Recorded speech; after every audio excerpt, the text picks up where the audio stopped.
और मृत्यु हो जाने के बाद जैसे उसका शरीर सड़ा गलता है, भयंकर बदबू आती है, इतनी स्मेल आती है। श्वान का उदाहरण इसलिए दिया है क्योंकि अन्य पशुओं में या मनुष्यों में उतनी बदबू नहीं आती जितनी श्वान में आती है। तो इतनी बदबू आती है, उसको मतलब पास से निकलना भी बड़ा दूभर होता है। उससे भी कई गुना अधिक दुर्गंधमय, कई गुना अधिक दुर्गंधमय वहाँ की जो मिट्टी होती है उसको वे भक्षण करते हैं।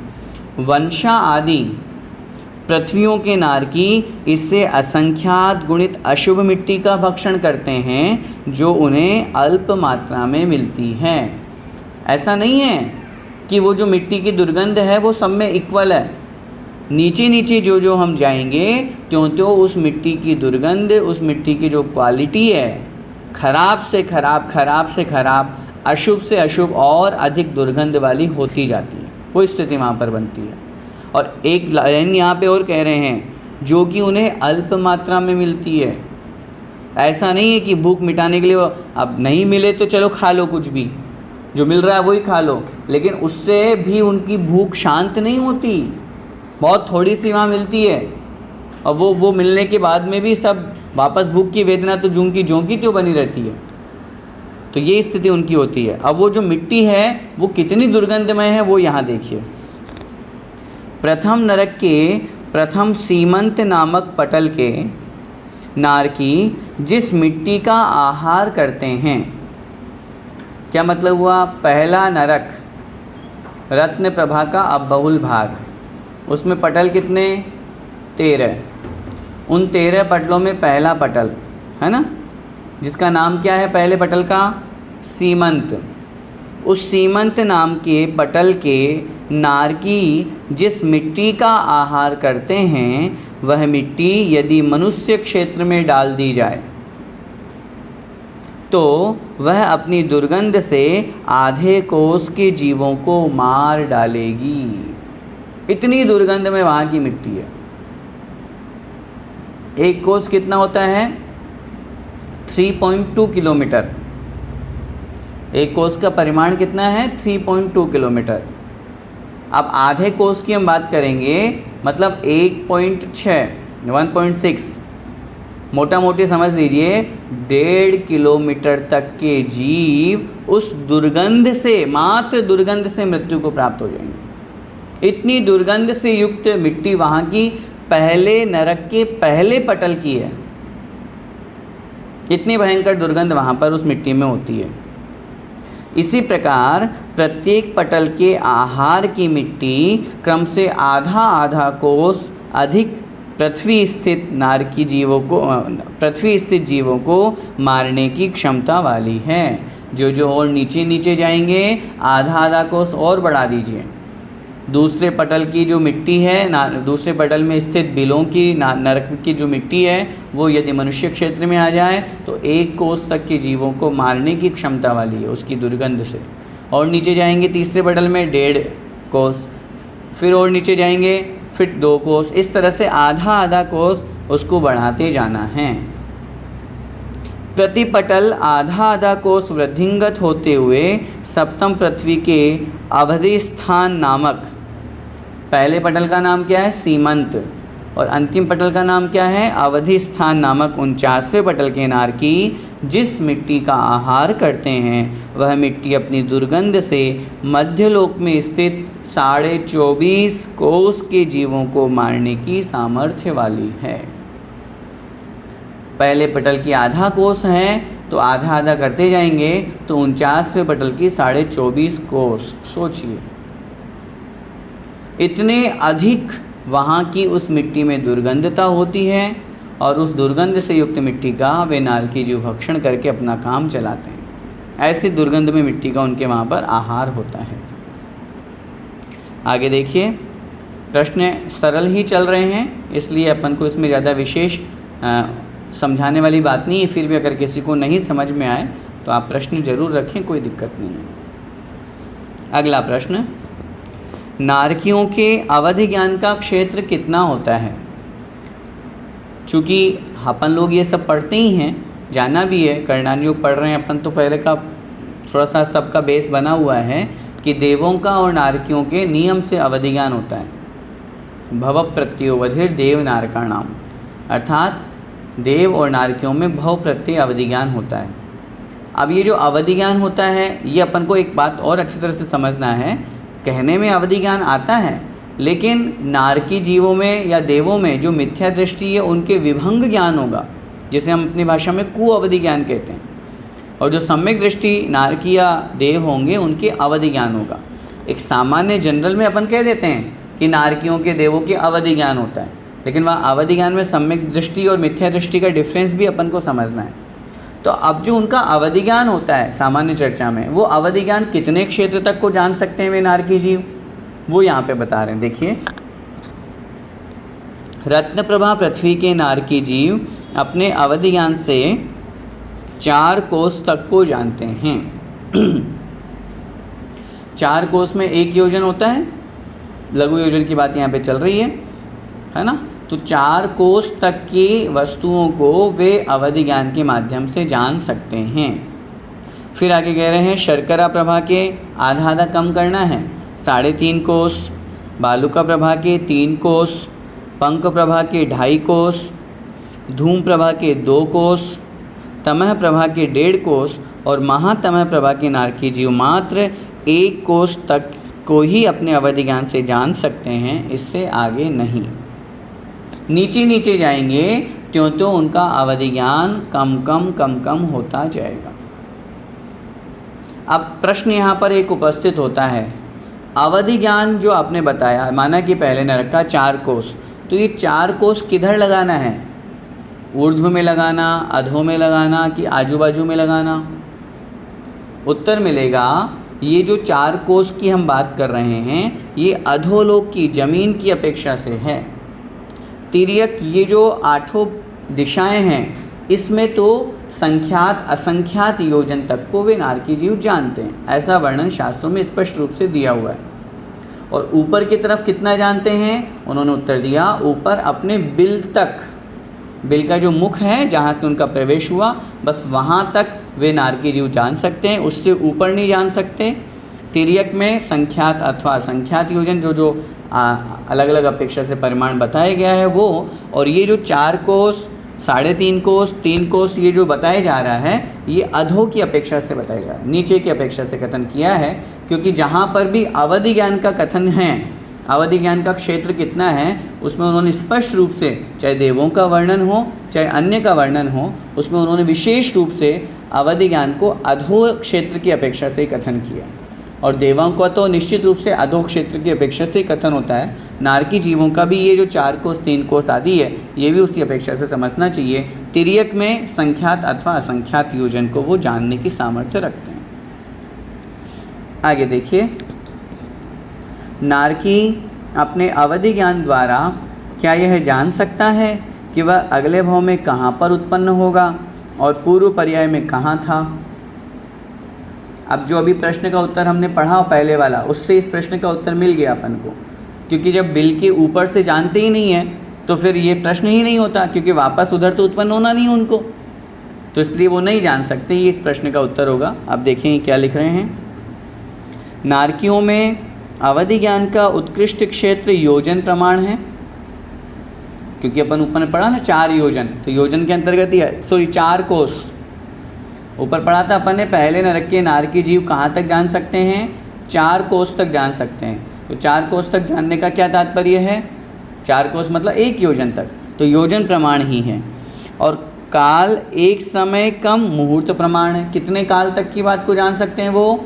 1 समय कम मुहूर्त मतलब 48 मिनट, 48 मिनट से 1 समय कम, बस इतने काल तक की ही बात को वो जान सकते हैं अपने अवधि ज्ञान से, इससे ज़्यादा नहीं। नरक से मरण करके जीव मध्यलोक में उत्पन्न होगा, ये नियम है। मनुष्य तिर्यक बनेगा और कोई ऑप्शन उसके पास है नहीं, तथा मध्यलोक से ही जीव नरक में उत्पन्न होता है। और यह क्षेत्र 1 योजन से बहुत अधिक है। अपन पढ़ते ही है ना, रत्नप्रभा पृथ्वी कितनी मोटी है? 1,80,000। तो अब बहुल भाग में रह रहा है, अगर पहला नरक का नारकी जीव भी पहले पटल में भी रह रहा है तो भी अभी उसके ऊपर 1,00,000 योजन है। और उसको जानना कितना सा है? मात्र 4 योजन, और वो मात्र 4 कोस 1 योजन, और वो भी नीचे, और बिल से ऊपर जानना नहीं है, तो वो सवाल ही पैदा नहीं होता कि वो कैसे जान पाएगा। अतः नारकी यह नहीं जान सकता है कि वह मरकर कहाँ पर उत्पन्न होगा अथवा पूर्व में कौन से पर्याय में उत्पन्न हुआ था। ये नारकी जीव नहीं जान सकता, पहले कहाँ था, आगे उसे कहाँ जाना है, नारकी जीव ये नहीं जान सकता, क्योंकि ये उसकी अवधि ज्ञान के क्षेत्र के बाहर है। जाति स्मरण होना अलग बात है, अवधि ज्ञान होना अलग बात है। जाति स्मरण से उसे पूर्व पर्याय का स्मरण हो सकता है, इसमें कोई आपत्ति नहीं है, क्योंकि वहाँ नरकों में जाति स्मरण से सम्यक दर्शन कहा गया है।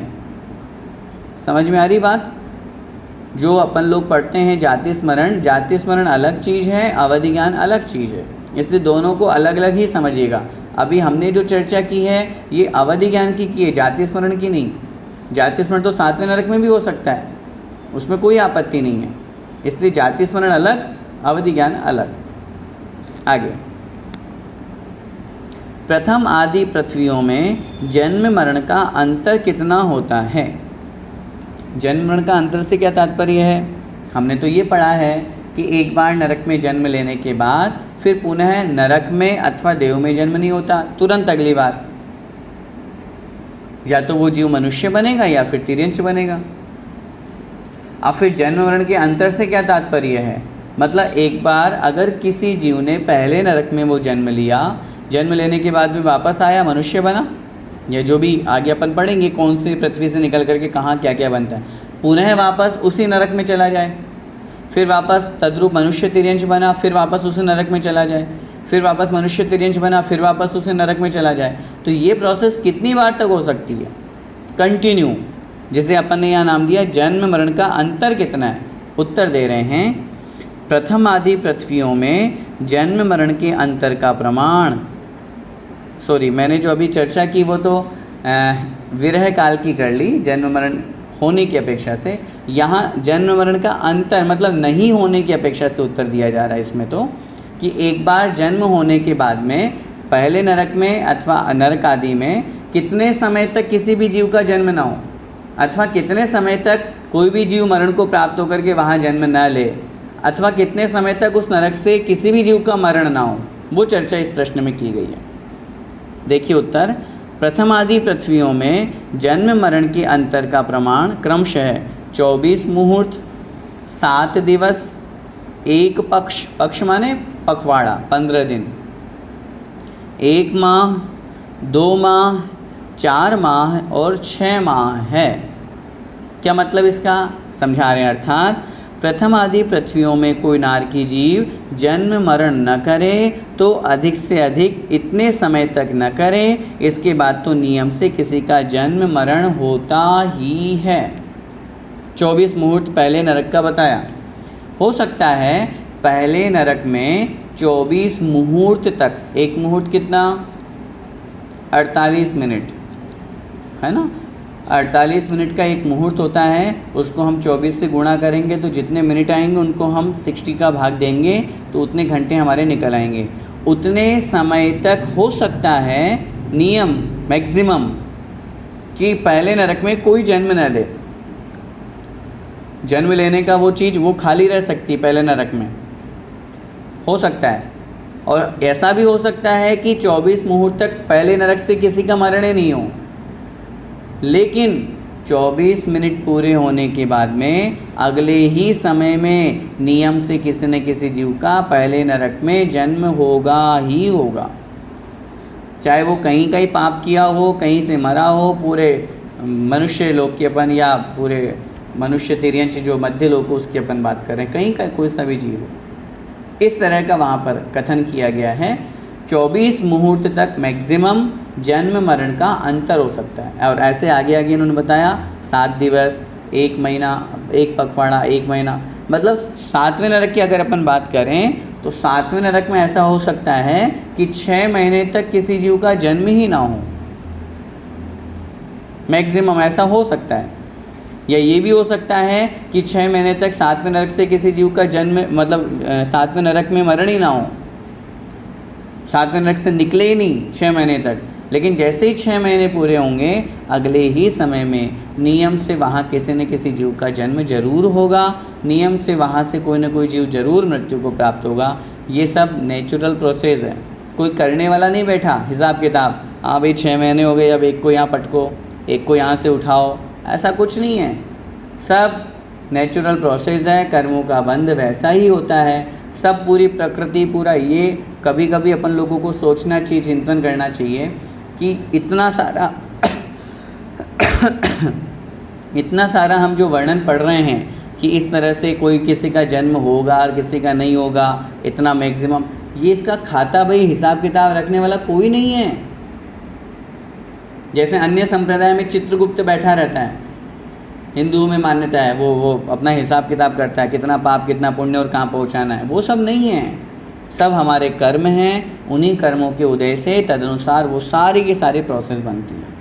और इसीलिए जैन धर्म और जैन सिद्धांत सर्वोपरि और सर्वोत्कृष्ट कहा जाता है, क्योंकि कर्म सिद्धांत की जो व्याख्या अपने जैनिज्म में है, कर्म बंध होता है, कर्म इस प्रकार से बनता है, इन परिणामों से बनता है, प्रकृति प्रदेश स्थिति अनुभाग, ये जो पूरे बंधे की व्याख्या ये अन्य किसी भी दर्शन में नहीं मिलेगी, किसी भी संप्रदाय में, किसी भी धर्म में नहीं मिलेगी।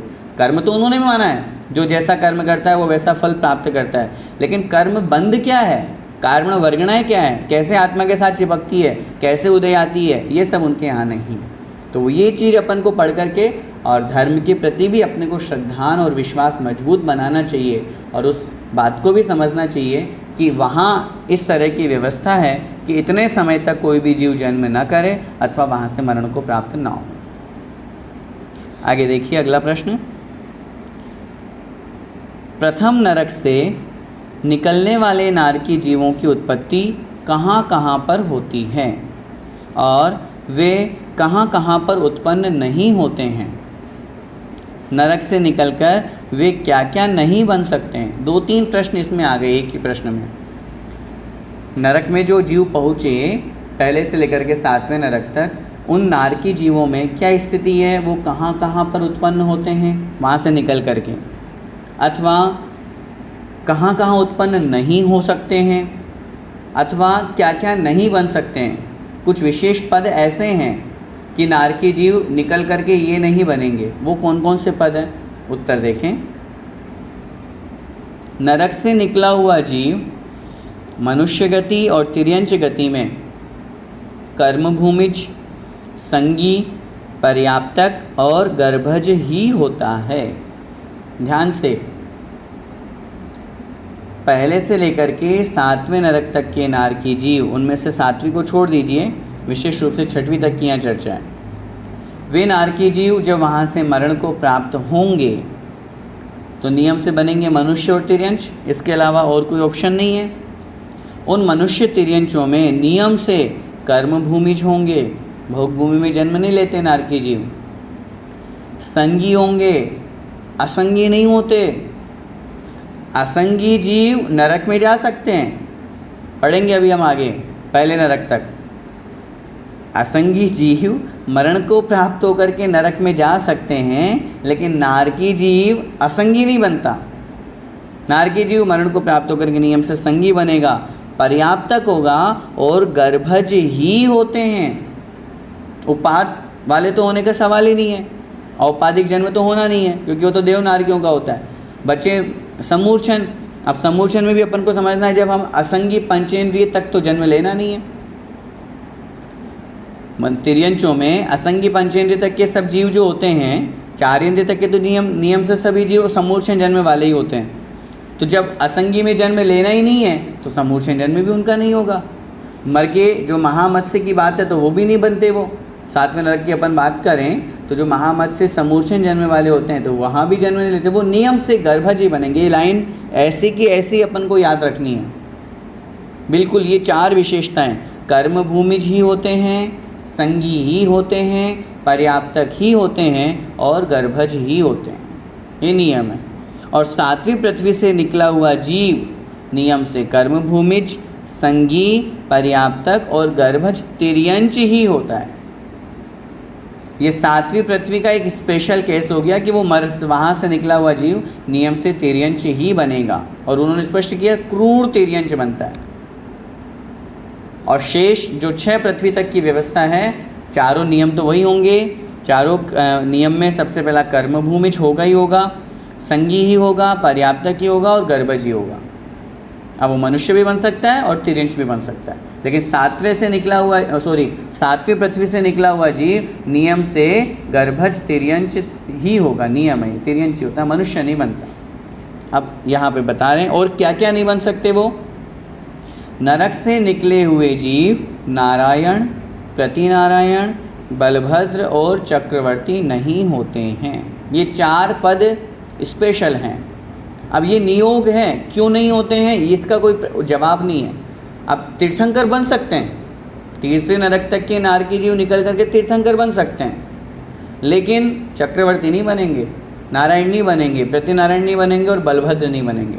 ये 4 पद सिर्फ और सिर्फ स्वर्ग से आने वाले देवों को ही प्राप्त होते हैं। नारकी जीव से, नरक से निकल करके अगर कोई जीव आया है तो इन 4 पदों को धारण नहीं कर सकता।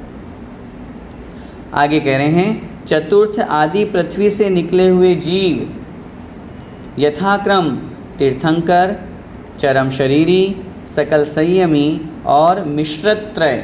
मिश्रत्रय से इन्होंने तात्पर्य लिया है सम्यक मिथ्या दृष्टि, असंयत सम्यक दृष्टि और देश संयमी नहीं होते हैं।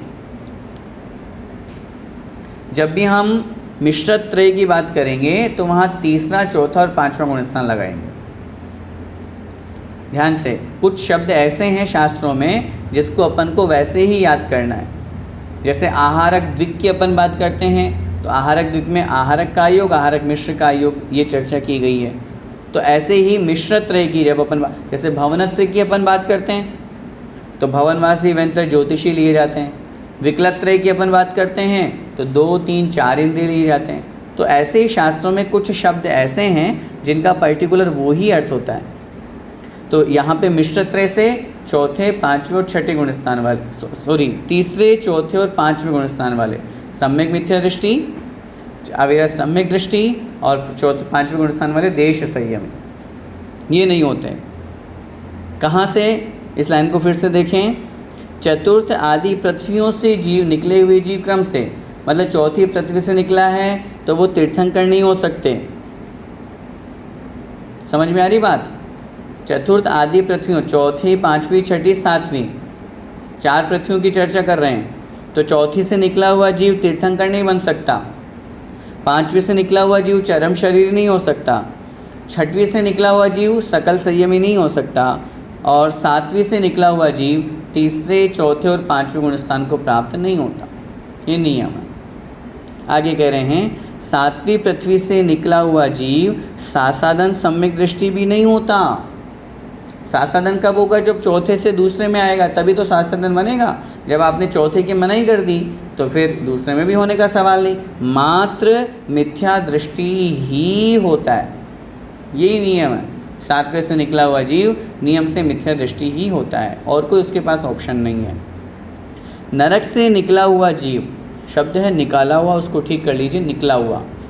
नरक से निकला हुआ जीव, नारकी जीव एकेंद्रिय, विकलत्रय मतलब 2, 3, 4 इंद्रिय, असंगी पंचेंद्रिय, भोग भूमि, लब्ध पर्याप्तक और सम्मूर्छन जीवों में उत्पन्न नहीं होता है।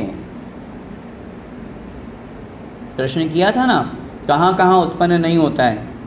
इनमें उत्पन्न नहीं होता, भोग भूमि में नहीं जाएगा, असंगी पंचेंद्रिय में नहीं जाएगा, विकलत्र में नहीं जाएगा, एकेंद्रिय में नहीं जाएगा। मतलब यूँ समझ लीजिए, एकेंद्रिय, 2 इंद्रिय, 3 इंद्रिय, 4 इंद्रिय, असंगी पंचेंद्रिय तक उसका जन्म नहीं होगा।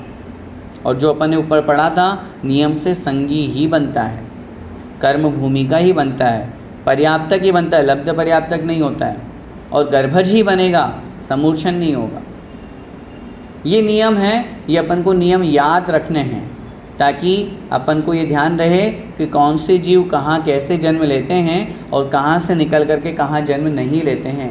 विशेष रूप से जो 4 पद हैं जो यहाँ पे दिए गए हैं, नारायण, प्रतिनारायण, बलभद्र और चक्रवर्ती, ये 4 पद नरक से निकला हुआ जीव प्राप्त नहीं करता है, मात्र देवों से जन्म लेने वाले जीव ही इन पदों को प्राप्त करते हैं। ठीक है, आगे देखिए। एक और प्रश्न ले लेते हैं। तीर्थंकर प्रकृति वाला जीव नरक में कहाँ तक किस अवस्था में जा सकता है? नरकों में उसके लिए क्या विशेष व्यवस्था क्या होती है? पहली बात तो बहुत से लोगों की गलत धारणा है कि जिसने तीर्थंकर प्रकृति का बंद कर लिया वो नरक में कैसे जाएगा। लेकिन अगर किसी जीव ने पहले नरकायु का बंद कर लिया और बाद में उसने तीर्थंकर प्रकृति का बंद प्रारंभ किया, तब तो वो नरक में जाना ही पड़ेगा। अगर क्षायिक सम्यक दृष्टि है तब तो पहले नरक से नीचे नहीं जाएगा, लेकिन अगर क्षायु क्षमिक सम्यक दृष्टि है तब तो मरण से अंतिम अंतर्मुक्त पहले सम्यक दर्शन छूटेगा, नरक में जाएगा तीसरे नरक तक, फिर उसके बाद में वहाँ पहुँचते ही अंतर्मुक्त बाद फिर वापस अपना सम्यक दर्शन प्रारंभ कर देगा। और तीर्थंकर प्रकृति ध्रुवबंदी प्रकृति है, तो यहाँ का अंतर्मुहूर्त और वहाँ का अंतर्मुहूर्त, बस 2 अंतर्मुहूर्त जो है वो उस समय उसकी प्रकृति का बंद रुकेगा, उसके बाद वापस उसकी प्रकृति का बंद शुरू हो जाएगा। वही उत्तर यहाँ पे अपन को समझना है। जिस मनुष्य ने पहले नरकायु का बंद कर लिया है और फिर पीछे मतलब बाद में सम्यक दर्शन प्राप्त कर तीर्थंकर प्रकृति का बंद किया है, ऐसा जीव तीर्थंकर प्रकृति की सत्ता वाला हुआ। उस जीव को अपन क्या कहेंगे? इस जीव के तीर्थंकर प्रकृति सत्ता वाला ये जीव है। क्यों? क्योंकि अंदर तीर्थंकर प्रकृति आत्मा के साथ में बैठी हुई है। वह जीव तीसरे नरक तक जा सकता है, ये नियम है, उससे नीचे नहीं जाएगा। प्रथम नरक में जाने वाला जीव तीर्थंकर सत्वी, मतलब जिसके साथ में तीर्थंकर प्रकृति की सत्ता है, ऐसा वह जीव सम्यक दर्शन सहित प्रथम नरक में ही जाता है। प्रथम नरक बिन षटभु ज्योतिष वाला जो हम पंक्तियाँ पढ़ते हैं, वहाँ जो हम सम्यक दर्शन की महिमा पढ़ते हैं कि सम्यक दृष्टि जीव नरक में जन्म नहीं लेता पहले नरक को छोड़ करके, तो वहाँ क्षायिक सम्यक दृष्टि लगाइएगा। अन्य तो जन्म ले लेंगे नीचे भी, दूसरे तीसरे में जा ही रहे हैं वो, लेकिन क्षायिक सम्यक दृष्टि जीव पहले नरक के अलावा नीचे नहीं जाता है। प्रथम नरक में जाने वाला तीर्थंकर सत्वी सम्यक दर्शन सहित नरक में जाता है। दूसरे एवं तीसरे नरक में जाने वाला तीर्थंकर सत्वी जीव मरण समय से पूर्व मिथ्या दृष्टि होकर ही जा सकता है, क्योंकि वो दूसरे और तीसरे में जा रहा है।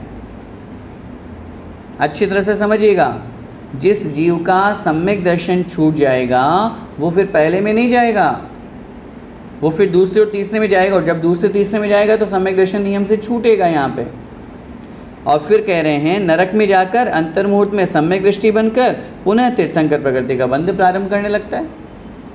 तो यहाँ का अंतिम अंतर्मुहूर्त और वहाँ का पहला प्रथम अंतर्मुहूर्त वो छोड़ दीजिए, बाकी सम्यक दर्शन वैसा ही बना रहेगा, तीर्थंकर प्रकृति वापस बंद होना प्रारंभ हो जाएगी। तीर्थंकर प्रकृति की सत्ता वाले नारकियों की आयु, अब जो प्रश्न किया, जिनकी तीर्थंकर प्रकृति सत्ता में है उनकी क्या विशेष व्यवस्था होती है? वहाँ पे कोई स्पेशल ट्रीटमेंट होता हो, स्पेशल वार्ड दिया जाता हो? ऐसा नहीं।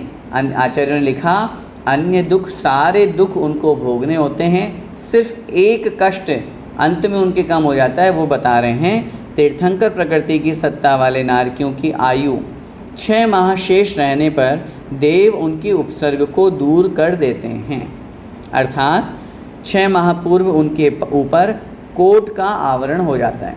आचार्य ने लिखा एक वज्र कोट बना दिया जाता है जिससे अन्य नारकीकृत दुख उनको नहीं होता है, लेकिन वातावरण का दुख प्रॉपर पूरा होगा, क्षेत्रजन्य जो दुख होना है वो पूरा होगा, शीत उष्ण वेदना का जो दुख है वो पूरा होगा। बस अन्य नारकियों के द्वारा जो मारकाट होती थी वो वहाँ उनसे वो बच गए, तो उनके ऊपर कोट का आवरण हो जाता है जिससे अन्य नारकी उसे दुख नहीं दे सकते हैं, वो भी अंतिम 6 माह बस, उसके अलावा और नहीं। तो इस प्रकार नारकी जीव जो है, तीर्थंकर प्रकृति की सत्ता वाले नारकी जीव, क्षायिक सम्यक दृष्टि है, पहले नरक में जाएगा। अगर सम्यक दर्शन के साथ में मरण नहीं हो रहा है, क्षायिक क्षमिक सम्यक दृष्टि हैं, तो वे तीसरे नरक तक जा सकते हैं, बशर्ते बस उनके साथ में 2 अंतर्मुहूर्त, पहले का अंतिम और वहाँ का प्रथम, ये 2 बार छूटेगा सम्यक दर्शन और तीर्थंकर प्रकृति का बंध। तीर्थंकर प्रकृति का बंध भी इसलिए छूट जाएगा क्योंकि तीर्थंकर प्रकृति का बंध सम्यक दृष्टि जीव ही करता है। सम्यक दर्शन छूटा तो तीर्थंकर प्रकृति भी छूट गई, सम्यक दर्शन वापस हुआ तो वापस निरंतर तीर्थंकर प्रकृति बनना प्रारंभ हो जाती है। बस आज के लिए इतना ही, शेष प्रश्न हम आगे देखेंगे। अब आप लोगों के जो प्रश्न आए हैं उनको हम देख लेते हैं।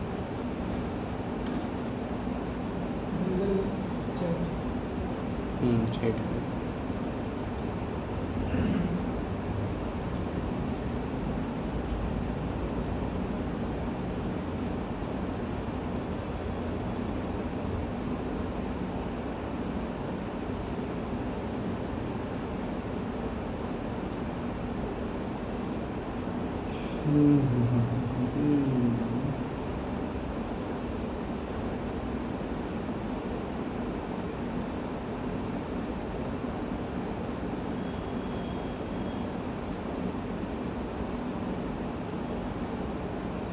सोलहवें नंबर में लास्ट लाइन क्लियर नहीं हो रही है, फिर से देख लीजिए।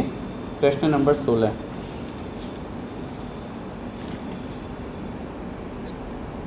सातों पृथ्वियों का आधार क्या है?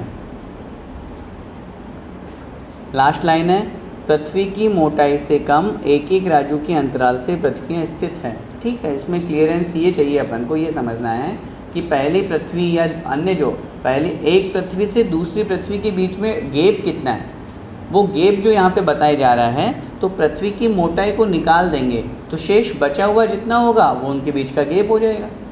जिस पृथ्वी की जितनी मोटाई है उस मोटाई को कम कर दीजिए, उतना गैप वहाँ पर हो जाता है।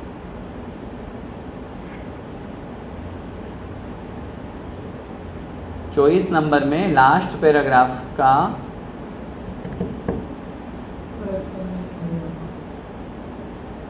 नहीं हो रहा है, एक बार फिर से बता दीजिए। 24 नंबर कैलकुलेशन बोल रहे हैं ये। 24 नंबर में लास्ट पैराग्राफ का कैलकुलेशन, लास्ट पैराग्राफ का प्रथम पृथ्वी के प्रथम इंद्रक में रहने वाले नारकियों के शरीर की ऊंचाई 3 हाथ प्रमाण है। आगे आगे प्रत्येक पटल में रहने वाले नारकियों की ऊंचाई क्रम से बढ़ती जाती है। मेरा इन श्रीमान जी से निवेदन है, यहाँ कैलकुलेशन की बात नहीं की गई है। इसके ऊपर वाले पैराग्राफ में जो बताया गया है कि पहले नरक का जो अंतिम पटल है उसकी अवगाहना कितनी है, उसमें रहने वाले नारकी जीवों की 7 धनुष 3 हाथ और 6 अंगुल। ये 13वें पटल की है। तो अब प्रश्न किसी ने किया कि ये 13वें पटल की तो पहले पटल की कितनी होगी, तो इन्होंने उत्तर दिया पहले इंद्रक में, इंद्रक का मतलब पहले पटल में जो इंद्रक बिल है उसमें रहने वाले नारकियों के शरीर की ऊंचाई 3 हाथ है। अब इन्होंने ये कैलकुलेशन ये आगे दुगना करना आधा करना वो नहीं बताया, ये कह रहे हैं आगे आगे प्रत्येक पटल में रहने वाले नारकियों की ऊंचाई क्रम से बढ़ती जाती है। बढ़ने का परिमाण नहीं बताया यहाँ पे। पहले पटल में 3 हाथ, तो बढ़ती बढ़ती बढ़ती बढ़ती 13वें पटल में 7 धनुष 3 हाथ और 6 अंगुल हो जाती है। ये अपन को समझना है। इसका परिमाण यहाँ पे नहीं कहा गया है, इसलिए कैलकुलेशन यहाँ पे नहीं लगाना है। अन्य जैसे अपने कैलकुलेशन हर नरक की लगाई है वो यहाँ पे नहीं लगाई गई। पृथक और अपृथक विक्रिया फिर से बताएं कृपया करें। पृथक का मतलब होता है अपने शरीर के अलावा दूसरी, जैसा मेरा ये शरीर है और मैंने इस शरीर के अलावा कोई दूसरा शरीर बना दिया या वो दूसरी कोई वस्तु बना दी, तो वो कहलाई पृथक विक्रिया। पृथक माने अलग, भिन्न। और अपृथक का मतलब अपने इसी शरीर को मैंने भाला बना लिया, त्रिशूल बना लिया, तलवार बना लिया, छुरा बना लिया, कुछ भी बना लिया अपने एक ही शरीर को। तो अपने ही शरीर में जो परिणमन है, चेंजेस है, उसका नाम है अपृथक विक्रिया। और अपने शरीर के अलावा अन्य दूसरा शरीर बनाना ये कहलाती है पृथक विक्रिया। कहते हैं वातवलियों में स्थावर जीव ही रहते हैं। यदि अनुत्तर विमान घनोदधि वलय में स्थित है तब तो उनमें रहने वाले देवों का सद्भाव वातवलय में है। कैसे? सामान्य कथन है वातवलियों में मात्र 5 स्थावर जीव ही हैं, परंतु चूँकि वो एक अलग प्रोसेस हम कह दें या एक्सेप्शनल केस वहाँ पर अपन को समझना चाहिए कि जो 8वीं पृथ्वी ईशत प्रागवण नाम की 8वीं पृथ्वी है, उसमें जो 8वीं पृथ्वी के नीचे 12 योजन का स्पेस है, उसमें फिर 5 अनुत्तर वहाँ पे बने हुए हैं, सर्वार सिद्धि आदि विमान जो हैं, विजय वैजयंत जयंत अपराजित और सर्वार सिद्धि। तो वो उस 20,000 योजन का जो पहला घनोदधि वलय है उसके अंतर्गत आ रहे हैं, इंक्लूड है। वहाँ वो जन्म नहीं लेते हैं, कि उन्होंने वातवलियों में जन्म लिया या उनके कोई एकेंद्रीय जाति नाम कर्म कौद है, वो देव ही बनेंगे। लेकिन देवों का निवास स्थान है, तो इसलिए उसमें कोई दिक्कत नहीं है निवास स्थान होने में।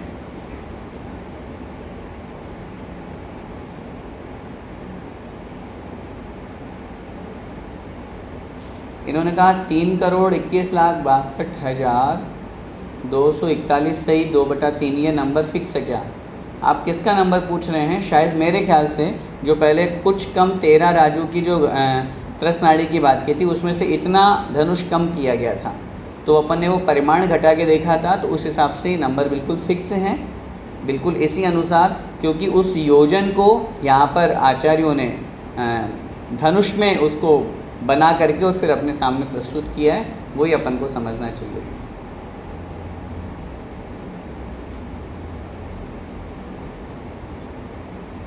वर्तमान में विदेह क्षेत्र में 20 तीर्थंकर कहाँ कहाँ पर हैं? तो विदेह क्षेत्र की जब अपन चर्चा करते हैं तो विदेह क्षेत्र के बिल्कुल बीचों बीच में सुमेरु पर्वत है, ऊपर से सीता नदी निकल करके पूर्व दिशा की तरफ बह रही है, नीचे से सीतोदा नदी निकल करके पश्चिम दिशा की तरफ बह रही है। साथ में ही उस सुमेरु पर्वत के चारों तरफ वन विभाग वनवेदी होने से उसके दो भाग हो गए, एक पूर्व विदेह एक पश्चिम विदेह। उसमें भी पूर्व विदेह में बीच में नदी निकल जाने से पूर्व उत्तर विदेह हो गया, जिसमें 8 नगरियाँ बनी हुई है। फिर नीचे दक्षिण पूर्व विदेह हो गया, पूर्व दक्षिण विदेह, जिसमें 8 नगरियाँ बनी हुई है। ऐसे ही दक्षिण पश्चिम विदेह, इसमें भी 8 नगरियाँ बनी हुई है, और पश्चिम उत्तर विदेह जिसमें 8 नगरियाँ बनी हुई है। जब हम मिनिमम 20 तीर्थंकरों की बात करते हैं, कम से कम सीमंदरादि 20 तीर्थंकर, तो वे इन 8 नगरियों में से अंतिम नगरी में सीमंदर नाम के भगवान, अच्छी तरह से समझिएगा, ये 20 तीर्थंकर मिनिमम वहाँ रहते ही रहते हैं, नाम वाले, इन 20 नाम वाले तीर्थंकर। तो इन 8 नगरियों में जब हम मैक्सिमम लगाएंगे तो 8 में तीर्थंकर हो सकते हैं। जब हम कम से कम की चर्चा करते हैं, इन 8 नगरियों में वर्तमान में अंतिम नगरी में सीमंदर, नीचे आ जाएंगे तो अंतिम नगरी में युगमंदर, ऐसे ही इधर आ जाएंगे तो 8 नगरियों की अंतिम में, बाहर वाली अंतिम में बाहु, और ऊपर की तरफ जाएंगे तो बाहर वाले अंतिम में सुबाहु। ये जम्बू द्वीप के 4 तीर्थंकर हुए। ऐसे ही पूर्व धातकी खंड के 4, पश्चिम धातकी खंड के 4, पूर्व पुष्करार्ध के 4, पश्चिम पुष्करार्ध के 4, इस तरह से 20 तीर्थंकरों की रचना वहाँ पे की गई है। 20 तीर्थंकर वहाँ पर पाए जाते हैं, और ये अंतिम नगरी में, अंतिम गली में होते हैं, ये अपन को समझना है।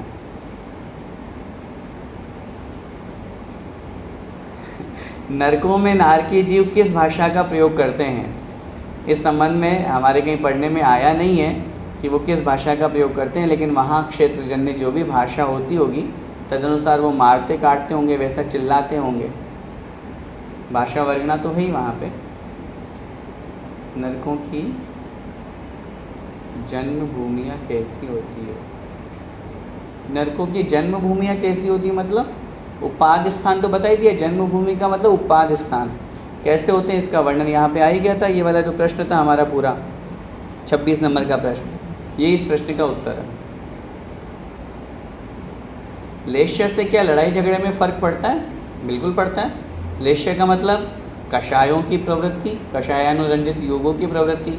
कषाय तीव्र होगी तो झगड़ा भी ज़्यादा करेंगे, इसलिए तो 7वें नरक में सबसे ज़्यादा दुख है, क्योंकि वहाँ परम कृष्ण लेश्य है, तो इसलिए लेश्य की अपेक्षा से अंतर पड़ता है।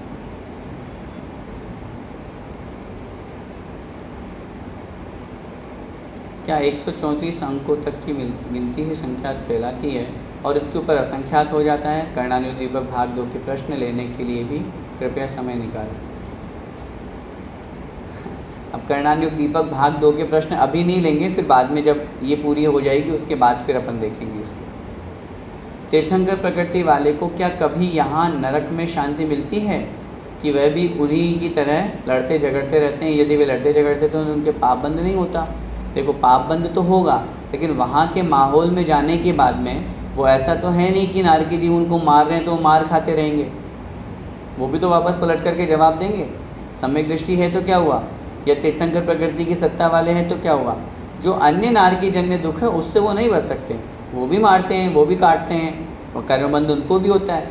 लेकिन उससे कई गुना उत्कृष्ट पुण्य प्रकृति सत्ता में है, वो उसका भी बंद हो रहा है। तो यहाँ आकर के तद्रुप वो अपने कर्मों का क्षय भी करते हैं।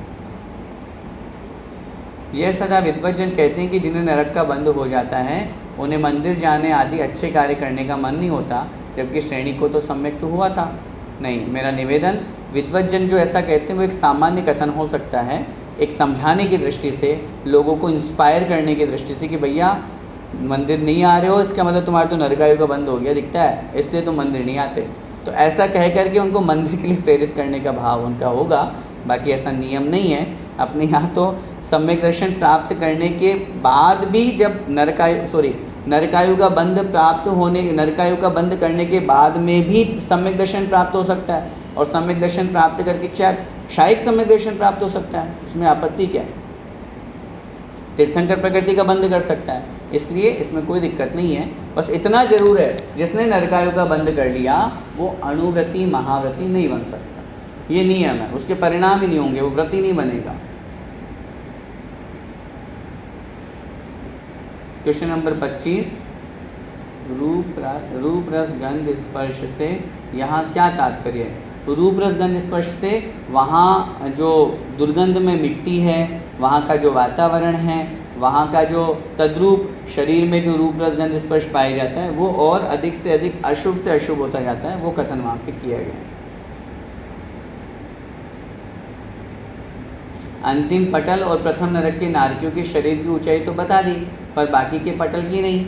यहाँ मुख्य रूप से नरकों की अपेक्षा से कथन हो गया है कि पहले नरक के अंतिम पटल में जो रहने वाले नारकी उनकी इतनी अवगाहना, दूसरे नरक के अंतिम पटल के नारकियों की इतनी उत्कृष्ट अवगाहना।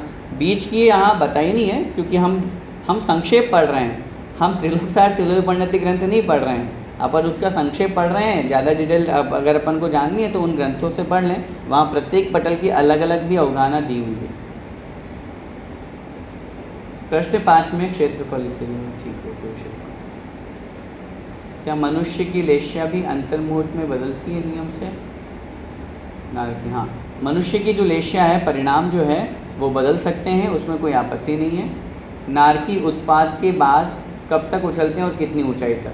उत्पाद हुआ, प्रथम बार जो उछलने का जो प्रमाण अपन ने भी पढ़ा, वो स्पर्श हुए, स्पर्श होते इतना उछले जितना वो प्रमाण दिया है, उसके बाद धीरे धीरे अन्य ग्रंथों में दिया हुआ है कितना उनको उछलना होता है, वो पूरा परिमाण है बॉल की तरह, जो मैंने आपको उदाहरण दिया था।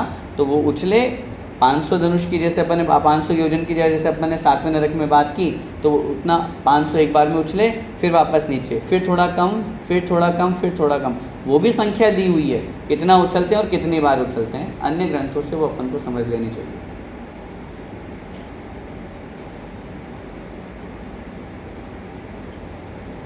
नारकी जो तीर्थंकर बनने वाले हैं उन्हें अगले भाव में जब उनके चारों ओर भ्रकुटी बनती है 6 माह पूर्व, तो क्या उन्हें अवधि ज्ञान से पता चल सकता है?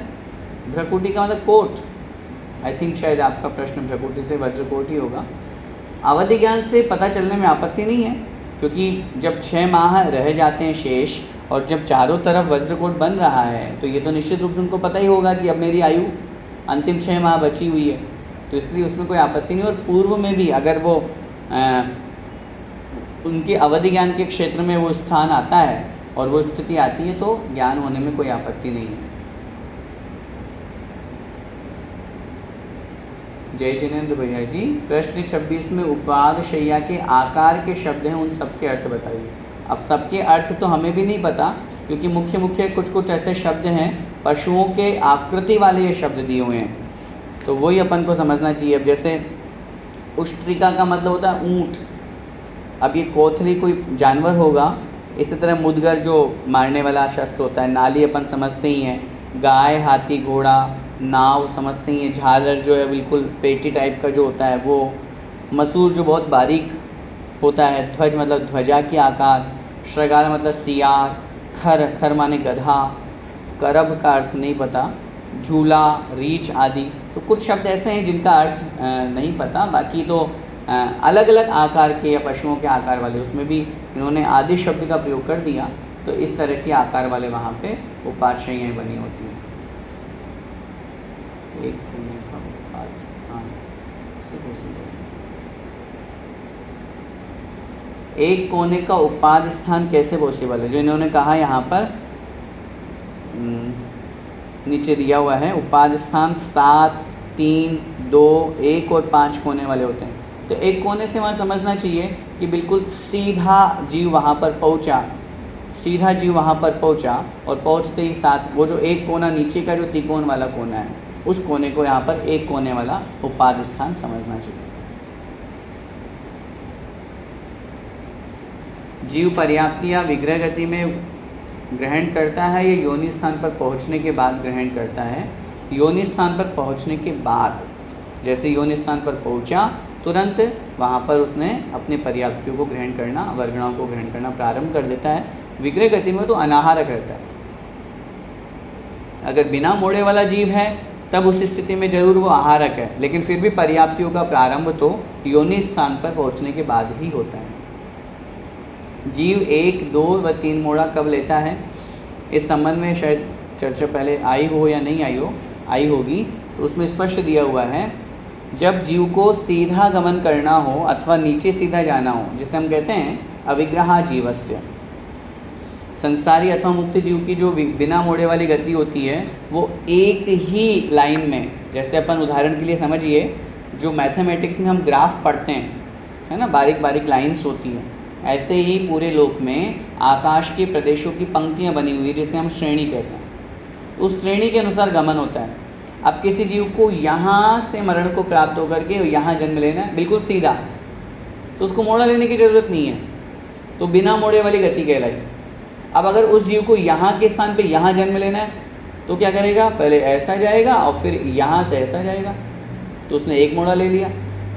अगर किसी जीव को यहाँ से यहाँ और अंदर गहरा जाना है, भाई यहाँ से यहाँ जन्म लेना है, तो पहले ऐसा फिर ऐसा और फिर अंदर गहरा भी तो 7 राजू हमारा लोग, तो वो 2 मोड़े हो गए। और 3 मोड़े वाला जो केस है वो केवल और केवल निष्कुट क्षेत्र से विपरीत निष्कुट क्षेत्र में पहुँचने वाले जीव की अपेक्षा से बनता है, वो भी विपरीत में। क्यों? क्योंकि बीच में जब अपन लोक को इस तरह से बनाते हैं तो यहाँ जैसे माना कि ये हुआ, अब यहाँ से किसी जीव को यहाँ पहुँचना और अंदर जाना है, तो क्योंकि यहाँ तो ये लोक ख़त्म हो ही रहा है तो सीधा तो जाएगा नहीं वो, तो पहले वो अंदर जाएगा, एक यहाँ से यहाँ गया, 1 मोड़ा हो गया, फिर यहाँ से यहाँ है, फिर यहाँ 2 हो गए और अंदर गहरा गया तो 3 मोड़े हो गए। इस तरह से 3 मोड़े विपरीत निष्कुट क्षेत्र से विपरीत निष्कुट क्षेत्र में पहुँचने वाले जीव के ही बनते हैं। बाकी त्रस नाड़ी या लोक नाड़ी की जब अपन चर्चा करते हैं, उसमें जो रहने वाले जीव हैं वो मैक्सिमम 2 मोड़े में ही अगले स्थान पर जन्म ले लेते हैं।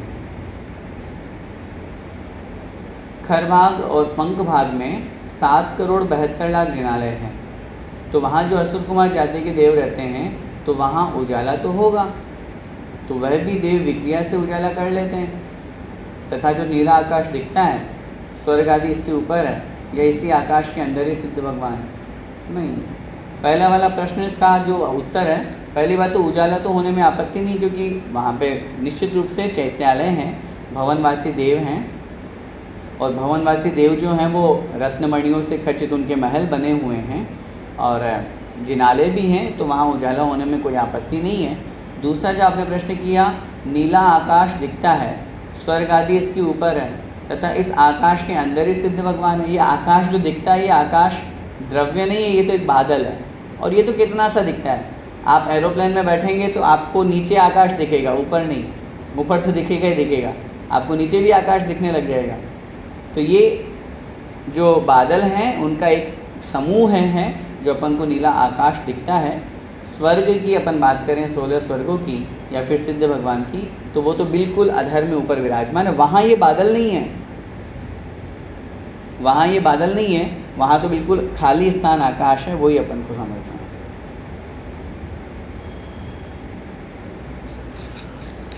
उपाद शैया पर जो अस्त्र है वे वैक्रिक शरीर वाले नारकी होते हैं क्या? नहीं, उपाद शैया पे जो अस्त्र शस्त्र है वे तो वहाँ नेचुरल है। वैक्रिक शरीर वाले नारकी वहाँ उपाद शैया में कैसे क्या करेंगे? वो तो नीचे नरक में रह रहे हैं ना। आपका प्रश्न है जो उपाद शैया इस तरह से बनी हुई है, यहाँ पे जो तलवार आदि हैं तो नारकी जीव यहाँ थोड़ी ना है, वो तो जन्म लिया और तुरंत नीचे पहुँच गया। और वहाँ जो उपाध्याया में अस्त्र बने हुए हैं वो नेचुरल है कि जैसे वहाँ जीव पहुँचेगा तो सबसे पहले उन्हीं अस्त्र शस्त्रों पर पहुँचेगा पड़ेगा। जीव 1 2 मोड़ा 3 परिस्थिति हो गया मोड़ा वाला। योजन कोष कौन से में बड़ा और कौन सा छोटा?